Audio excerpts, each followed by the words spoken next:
Today, I'd like to introduce you to the concept of non-duality, which isn't really a concept.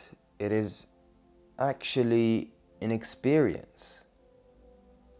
But because of the limitations of language, and because of the sole purpose of communication to portray or to transfer an idea rather than an experience, we will have to do with this. So imagine you went skydiving and you were trying to explain or describe your experience. You can really sit there for days, and there is literally a million ways to describe what it felt like to be skydiving, or to describe what a chocolate bar may taste like. And this is the limitations of language. You cannot give the experience. So the purpose of this video will be a mixture of some descriptions, but also to act as a signpost. In the same way, rather than describing the chocolate cake or the experience of skydiving, you buy someone the ticket and tell them, go, I have booked the experience for you on such and such day. Or you could describe to the person where to go, to which shop to buy this chocolate cake. And so language in this case acts as a signpost. And so every human being has the ability to experience non-duality. And so I hope for this video to act as a signpost to that experience.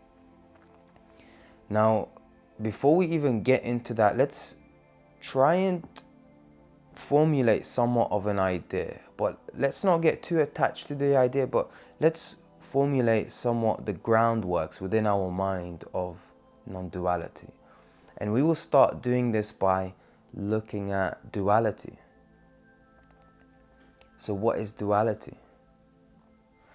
Duality is everything that is also an experience. But it is actually a more familiar experience because we are in the midst of it.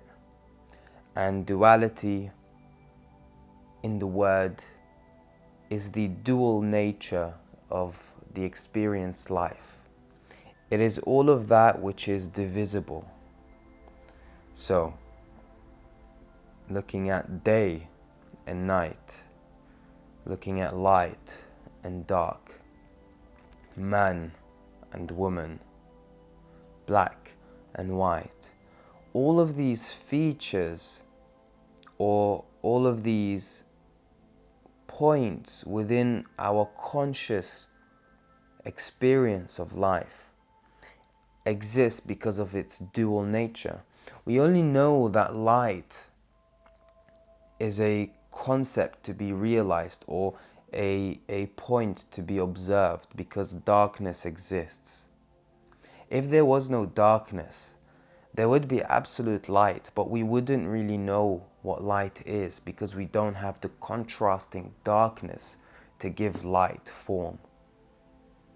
And so this is the nature of duality. If there were only women, or just men, or just one sex within every species, then there isn't the opposite to contrast and to call that species man or woman. So therefore, this is the nature of the dual experience of life.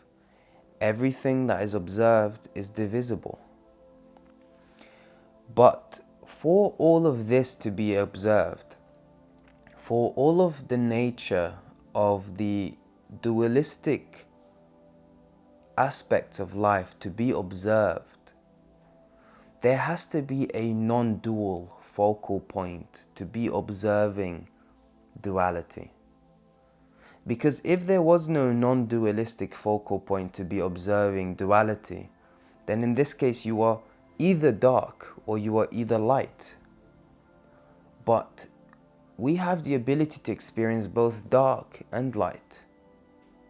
So there is the distance between that which is observed and the observer. And the observer is the non-dual focal point. And so the whole purpose of so many ancient practices and religions is to realize and discover this non-dual focal point. So when you are in meditation and you are observing your breath, you are in meditation for 5 minutes, 10 minutes, 15, 20, eventually, after observing the breath for a certain period, there is this streamlined focus, this sort of non-voluntary and effortless observation of the matter. And so you realize that the breath is a movement within the infinite number of movements within consciousness. And the next realization after that is the point of which that observes all of this. And so in this case, we've got to shift from trying to describe what the experience of non-duality is, or what the experience is like to realize this non-dual point of observation, to giving you signposts or providing you with a way to look into that.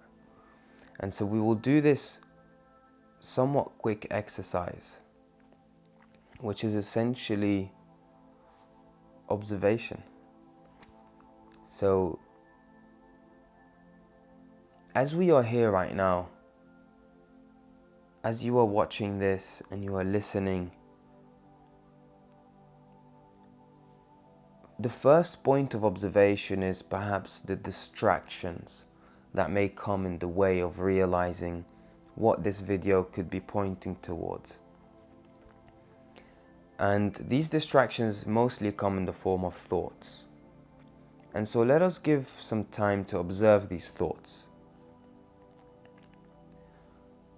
And as we get into this, eventually we realize that there is a lot more within the field of observation than just the thoughts.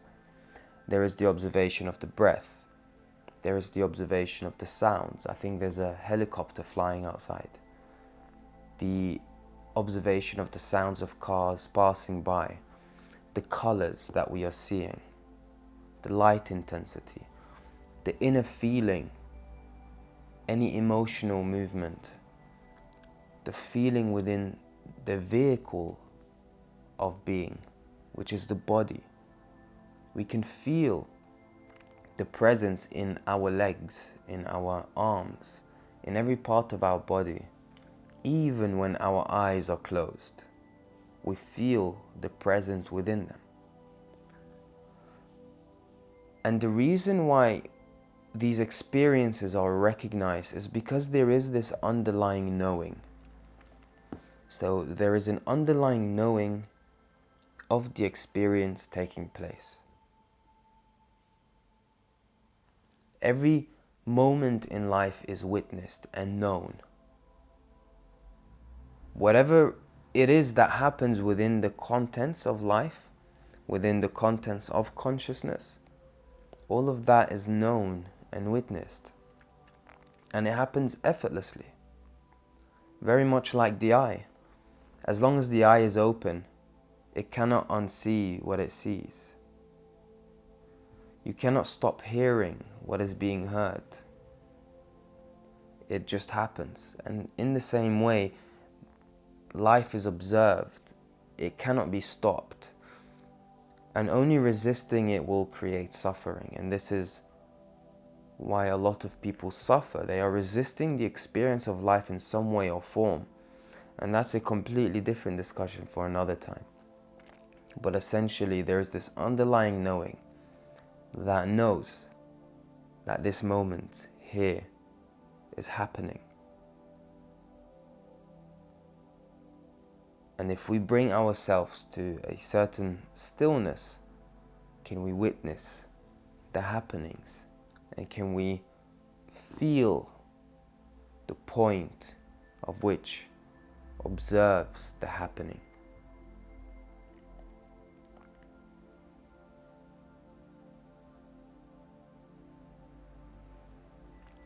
This is the source of experience. This is the source of life. If we allow ourselves to settle into this, do we experience non-duality? There is no quick way to doing this. There is no slow way to doing this. There is no progress to doing this.